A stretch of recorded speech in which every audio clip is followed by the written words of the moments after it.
Hello, readers of Every Word, and welcome to Every Word 365. I'm your host, Christina Munoz Madsen, and today we're reading Isaiah 49 through 51.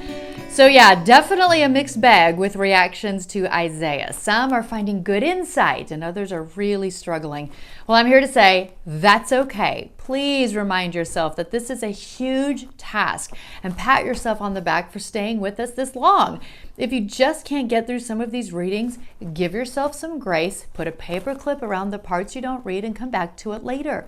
But whatever you do, don't give up. You have come too far. Look at all you have read through. Even if there's paper clips in there, you've read through a lot. So you've got to keep going and seeing where the story goes and how we get into the New Testament.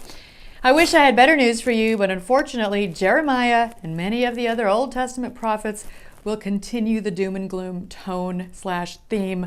But remember, God has all of this in the Bible for a reason. And if you skip a reading or two or three, you might miss out on a blessing that He has in store for you. I hope that encourages you to keep on keeping on.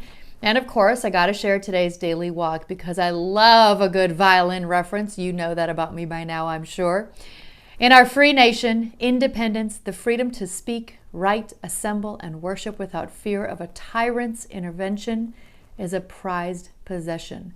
But never forget, as you enjoy your independence, that you were also created to enjoy dependence under the lordship of Jesus Christ.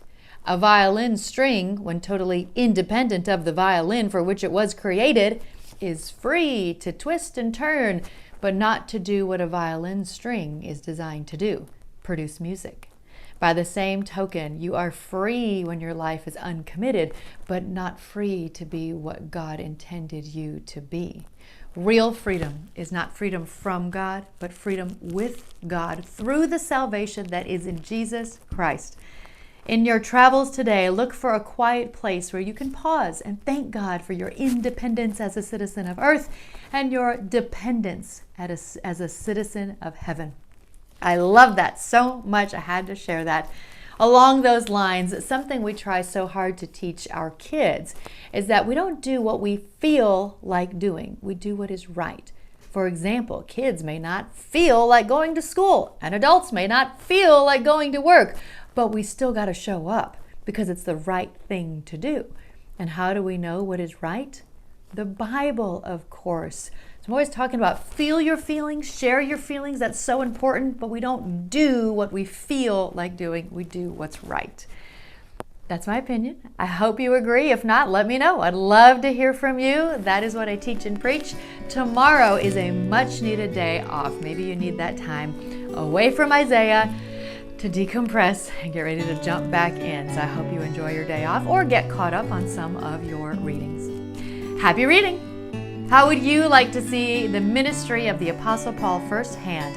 I'm sharing more about our upcoming trip to Greece with Travel with Friends, and you can join us. On the 6th day, we'll arrive in Piraeus, Athens. Early in the morning and after breakfast, we disembark and begin our trip to scenic Delphi, one of the most beautiful places on the face of the earth, which in antiquity was believed to be the navel of the world. Walk on the sacred way to see the Athenian treasury, the Temple of Apollo, where the oracle delivered her ambiguous prophecies, and the theater. Also visit the museum with its splendid collection of ancient works of art. Continue to Kalambaka, which has particularly impressive scenery. We hope to see you with us in Greece in 2025.